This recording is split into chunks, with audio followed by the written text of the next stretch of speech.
हरे मुरारी, हे नाथ नारायण वासुदेवा। श्री कृष्ण गोविंद हरे मुरारी, हे नाथ नारायण वासुदेवा। हे नाथ नारायण वासुदेवा, हे नाथ नारायण वासुदेवा, हे नाथ नारायण वासुदेवा। श्री कृष्ण गोविंद हरे मुरारी, हे नाथ नारायण वासुदेवा। बंदी गृह के तुम अवतारी, कहीं जन्मे कहीं पले मुरारी। बंदी गृह के तुम अवतारी, कहीं जन्मे कहीं पले मुरारी। किसी के जाए किसी के कहाए, किसी के जाए किसी के कहाए। है अद्भुत हर बात तिहारी, है अद्भुत हर बात तिहारी। गोकुल में जन्मे मथुरा के तारे, गोकुल में चमके मथुरा के तारे। हे नाथ नारायण वासुदेवा। श्री कृष्ण गोविंद हरे मुरारी, हे नाथ नारायण वासुदेवा। श्री कृष्ण गोविंद हरे मुरारी, हे नाथ नारायण वासुदेवा। अधर में बंसी हृदय में राधे, बट गए दोनों में आधे आधे। अधर में बंसी हृदय में राधे, बट गए दोनों में आधे आधे। हे राधा नागर हे भक्त वत्सल, हे राधा नागर हे भक्त वत्सल। सदैव भक्तों के काम साधे, सदैव भक्तों के काम साधे। वहीं गए जा गए पुकारे, वहीं गए जा गए पुकारे। हे नाथ नारायण वासुदेवा। श्री कृष्ण गोविंद हरे मुरारी, हे नाथ नारायण वासुदेवा। श्री कृष्ण गोविंद हरे मुरारी, हे नाथ नारायण वासुदेवा। गीता में उपदेश सुनाया, तुमने सोया विश्व जगाया। गीता में उपदेश सुनाया, तुमने सोया विश्व जगाया। फल इच्छा से रहित कर्म को हर मानव का धर्म बताया। फल इच्छा से रहित कर्म को हर मानव का धर्म बताया। रहेंगे हम सब ऋणी तुम्हारे, रहेंगे हम सब ऋणी तुम्हारे। हे नाथ नारायण वासुदेवा। श्री कृष्ण गोविंद हरे मुरारी, हे नाथ नारायण वासुदेवा। श्री कृष्ण गोविंद हरे मुरारी, हे नाथ नारायण वासुदेवा। पितुमात स्वामी सखा हमारे, पितुमात स्वामी सखा हमारे। हे नाथ नारायण वासुदेवा।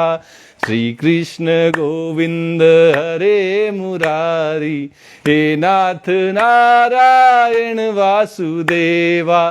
श्री कृष्ण गोविंद हरे मुरारी, हे नाथ नारायण वासुदेवा। जय श्री कृष्णा। आज के श्रीमद् भागवत महात्म्य के इस सत्र में आप सबका स्वागत है। कल हम जब श्रीमद् भागवत महात्म्य की कथा कर रहे थे तो उद्धव जी का श्री कृष्ण जी के साथ जो संवाद हुआ था उसका वर्णन सूत जी सौनक मुनि से कर रहे थे।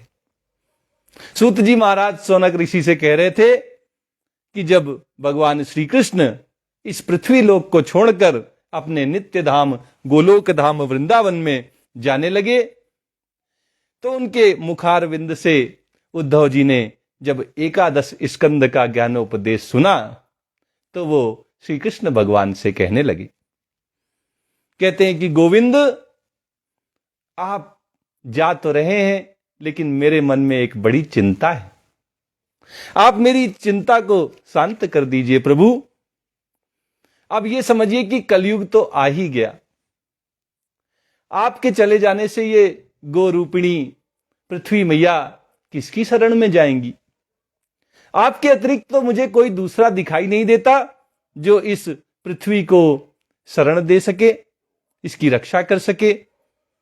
आप तो साधुओं पर हमेशा कृपा करते हैं, परित्राणाय साधु नाम, साधुओं की रक्षा के लिए ही तो आपने जन्म लिया, हमेशा जन्म लेते रहते हैं, इसलिए आप हम सब भक्तों को छोड़कर मत जाइए।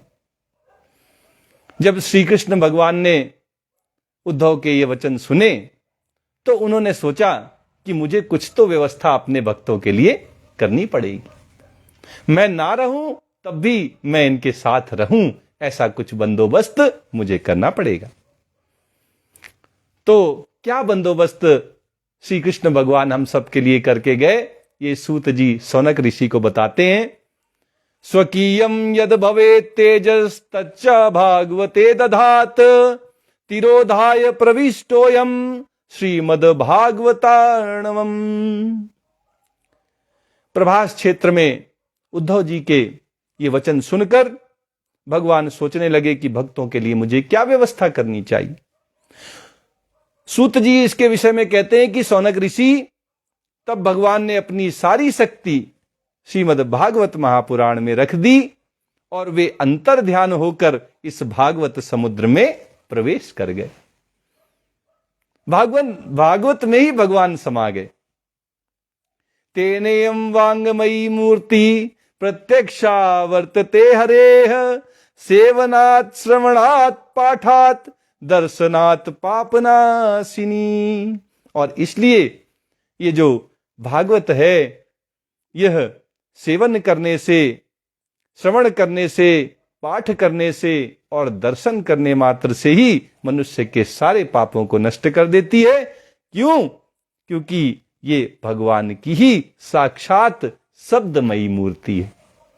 एक मूर्ति हम भगवान की मंदिर में देखते हैं,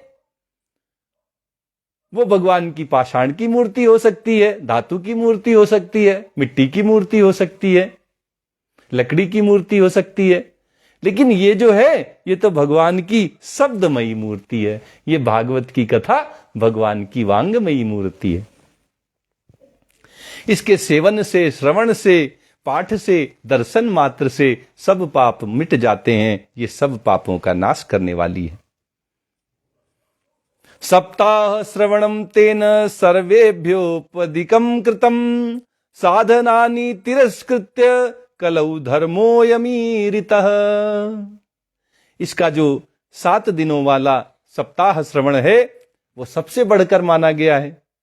और कलयुग में तो अन्य सब साधनों को छोड़कर, न यज्ञ करने की आवश्यकता, न तप करने की आवश्यकता, न व्रत रखने की आवश्यकता, इन सब साधनों को छोड़कर केवल भागवत की कथा का श्रवण करना ही परम धर्म बताया गया है, सबसे श्रेष्ठ प्रधान धर्म बताया गया है। और अगर आप इस कथा को सुनेंगे तो आपके जीवन में बड़े परिवर्तन आएंगे। क्या क्या परिवर्तन आएंगे? जो आपकी निगेटिविटी है ये उसको खत्म कर देगी और पॉजिटिविटी को बढ़ा देगी। कैसे? दुख दारिद्र्य दौर्भाग्य पाप प्रक्षालनाय च काम क्रोध जयार्थम ही कलौ धर्मोयमीरितः। सौनक ऋषि से श्री सूत जी महाराज कहते हैं कि कलयुग में तो यही एक भागवत की कथा का श्रवण करना ऐसा धर्म है जो केवल ये उपाय कर ले, भागवत की कथा सुन ले, उसके दुख, उसकी दरिद्रता, उसका दुर्भाग्य, उसके पाप, ये सारे सारे दुर्गुण चले जाते हैं। ये भागवत की कथा उसकी सब सफाई कर देती है। और जो उसके काम क्रोध आदि शत्रु हैं उन पर भी उसे विजय दिला देती है। ये कथा के श्रवण का महात्म्य है। इस कथा को जो नहीं सुनेंगे तो वो तो माया के चंगुल से नहीं बच सकते, क्योंकि जब देवता नहीं बच पाते तो मनुष्य क्या चीज है। यही बात शौनक ऋषि को सूत जी महाराज बताते हैं। अन्यथा वैष्णवी माया देवैरपि सुदुस्त्यजा कथम त्याज्या भवेत पुंभी सप्ताहोतः प्रकीर्तितः। सूत जी महाराज कहते हैं कि अन्यथा भगवान की इस माया से पीछा छुड़ाना ये तो देवताओं के लिए भी कठिन है, मनुष्य तो इसे छोड़ ही कैसे सकते हैं। ये माया के चंगुल से मनुष्य नहीं बच सकते। बचने का एक ही उपाय है। क्या उपाय है? कि सप्ताह श्रवण का विधान किया गया है। सप्ताह श्रवण के माध्यम से भागवत कथा को सुने, इससे हम इस माया के चंगुल से बच जाते हैं।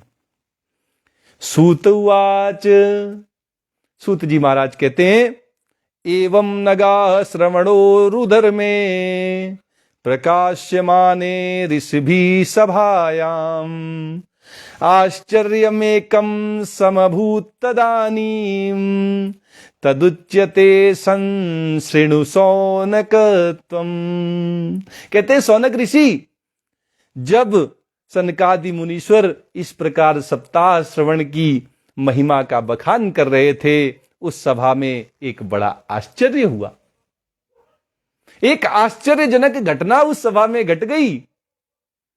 क्या घटना घट गई उसे मैं तुम्हें बताता हूं। शौनक ऋषि ध्यान पूर्वक सुनो इसको। क्या घटना घटी थी वहां?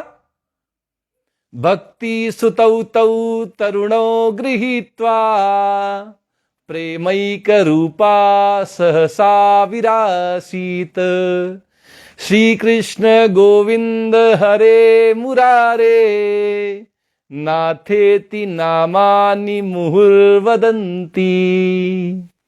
अद्भुत आश्चर्यजनक घटना वहां घट गई।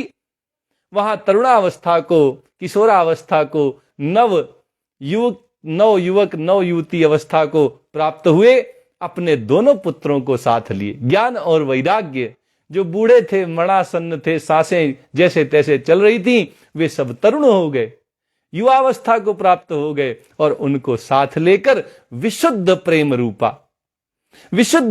रूपा भक्ति बार बार भगवान के नाम का संकीर्तन करते हुए उस सभा में प्रकट हो गई। भगवान के नामों का कैसा कीर्तन भक्ति मैया कर रही हैं? श्री कृष्ण गोविंद हरे मुरारी। ऐसे भगवान के नामों का श्री कृष्ण गोविंद हरे मुरारी, हे नाथ नारायण वासुदेव, इन सभी भगवान नामों का कीर्तन करती हुई, उच्चारण करती हुई भक्ति मैया अपने दोनों पुत्रों के साथ बिल्कुल हंसते खेलते हर्षो उल्लास के साथ बिल्कुल युवा अवस्था को प्राप्त हुए अपने पुत्रों के साथ वहां आकर प्रकट हो गईं।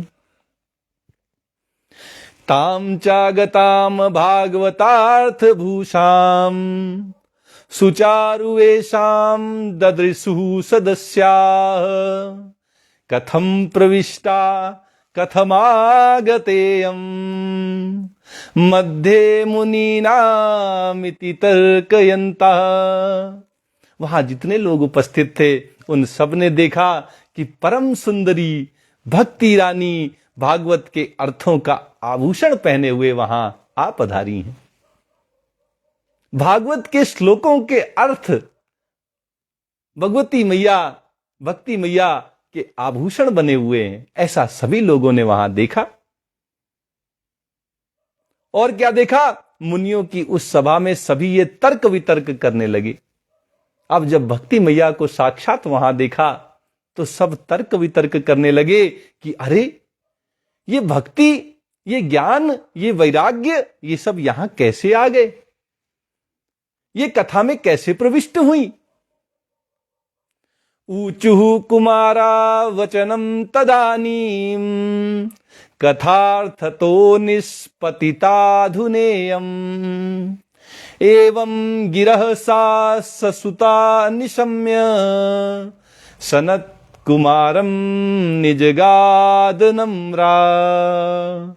तब सनकादि ने कहा कि ये भक्ति देवी अभी अभी कथा के अर्थ से निकली हैं। आश्चर्य मत करिए। सनकादि समझाने लगे सभी को कि आश्चर्य करने की आवश्यकता नहीं है, ये भक्ति इसी कथा के अर्थ से प्रकट हुई है, यहीं से निकली हैं। जब सभी ने सनकादि के वचन सुने तो भक्ति मैया के कानों में भी जब ये शब्द पड़े तो भक्ति ने अपने पुत्रों समेत अत्यंत विनम्र होकर सनत कुमार जी से कहा। क्या कहा? भक्ति रुवाच, भक्ति बोली, भवद्भिरद्यैव कृतास्मि पुष्टा कलि प्रणष्टापि कथारसेन क्वाहं तु तिष्ठाम्यधुना ब्रुवन्तु ब्राह्मा इदं ताम गिरमुचिरेते।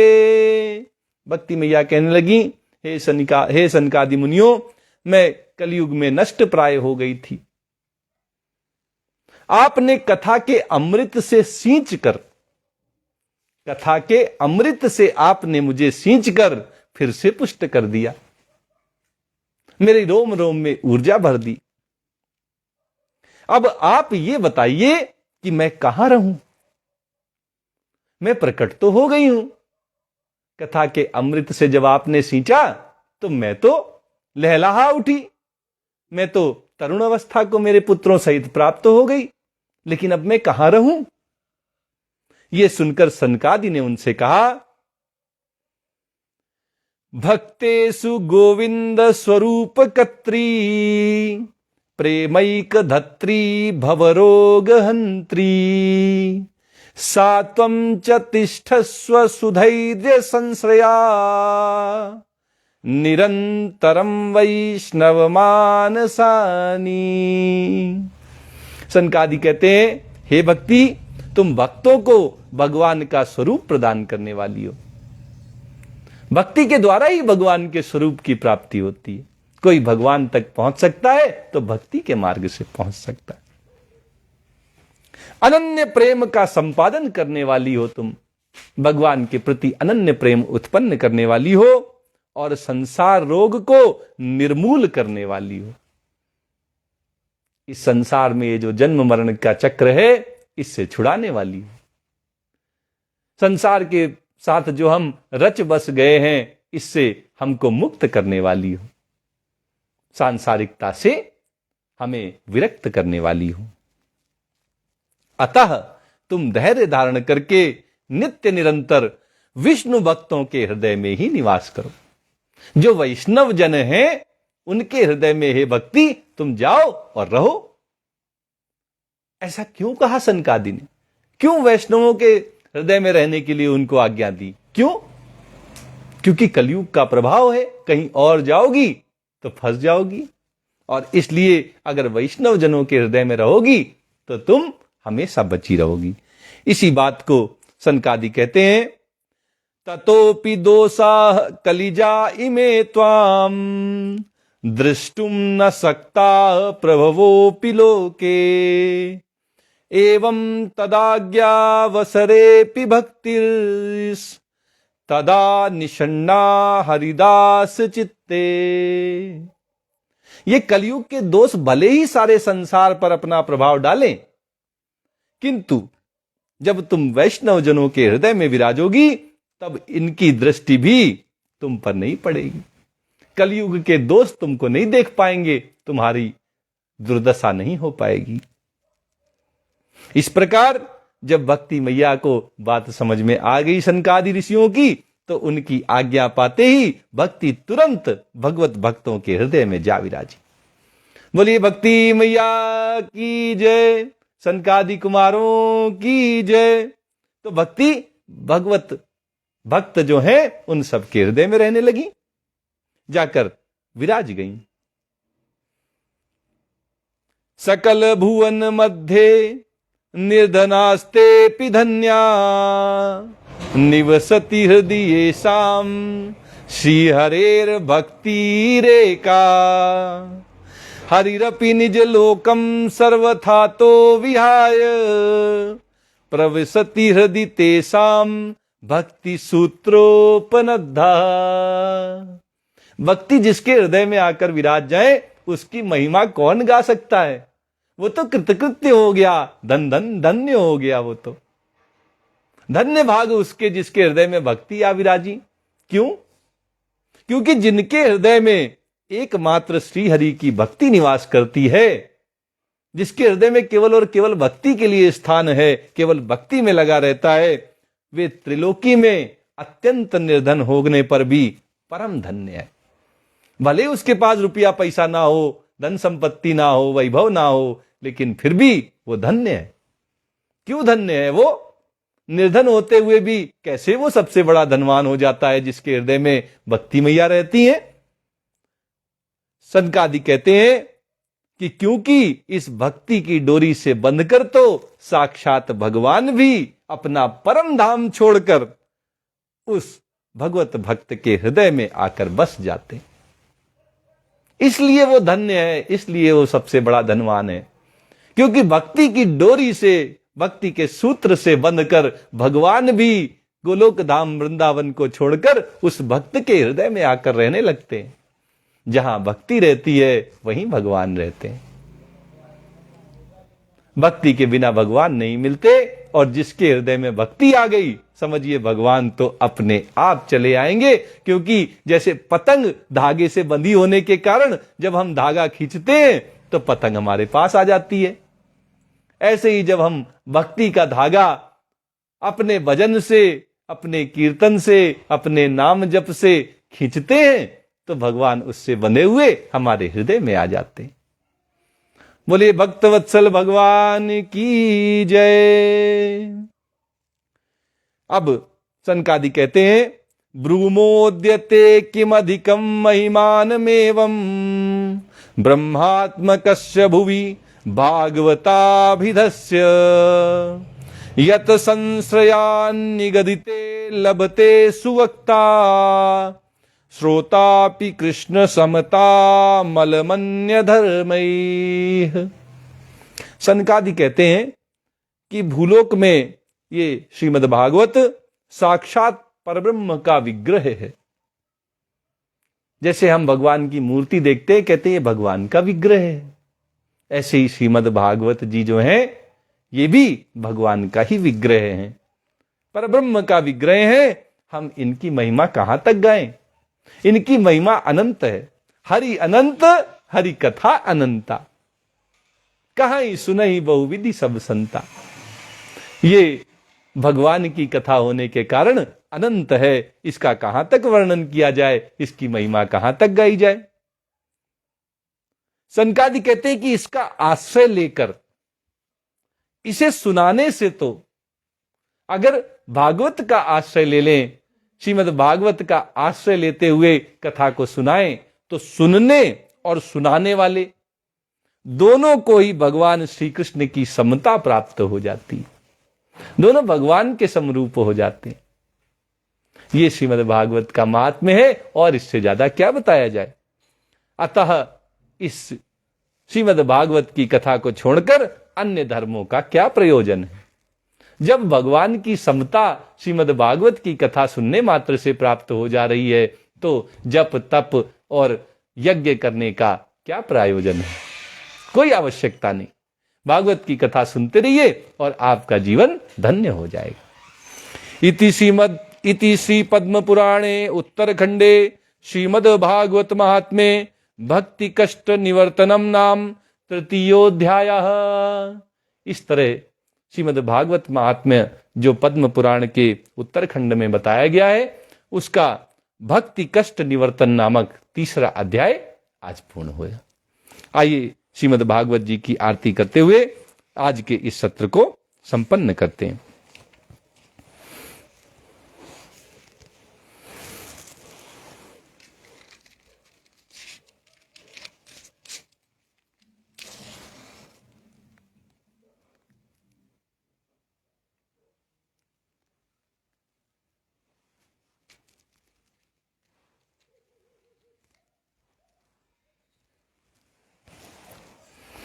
श्री भागवत भगवान की है आरती, पापियों को पाप से है तारती। श्री भागवत भगवान की है आरती, पापियों को पाप से है तारती। ये अमर ग्रंथ, ये मुक्ति पंथ, ये पंचम वेद निराला, नव ज्योति जलाने वाला। ये अमर ग्रंथ, ये मुक्ति पंथ, ये पंचम वेद निराला, नव ज्योति जलाने वाला। हरि नाम यही, हरि धाम यही, हरि नाम यही, हरि धाम यही। यही जग मंगल की आरती, पापियों को पाप से है तारती। श्री भागवत भगवान की है आरती, पापियों को पाप से है तारती। ये शांति गीत पावन पुनीत, पापों को मिटाने वाला, हरि दर्श दिखाने वाला। ये शांति गीत पावन पुनीत, पापों को मिटाने वाला, हरि दर्श दिखाने वाला। ये सुख करनी, ये दुख हरिणी, ये सुख करनी, ये दुख हरिणी। श्री मधुसूदन की आरती, पापियों को पाप से है तारती। श्री भागवत भगवान की है आरती, पापियों को पाप से है तारती। ये मधुर बोल जग फंद खोल, सन्मार्ग दिखाने वाला, बिगड़ी को बनाने वाला। ये मधुर बोल जग फंद खोल, सन्मार्ग दिखाने वाला, बिगड़ी को बनाने वाला। श्री राम यही, घनश्याम यही, श्री राम यही, घनश्याम यही। यही प्रभु की महिमा की आरती, पापियों को पाप से है तारती। श्री भागवत भगवान की है आरती, पापियों को पाप से है तारती। श्री भागवत भगवान की है आरती, पापियों को पाप से है तारती।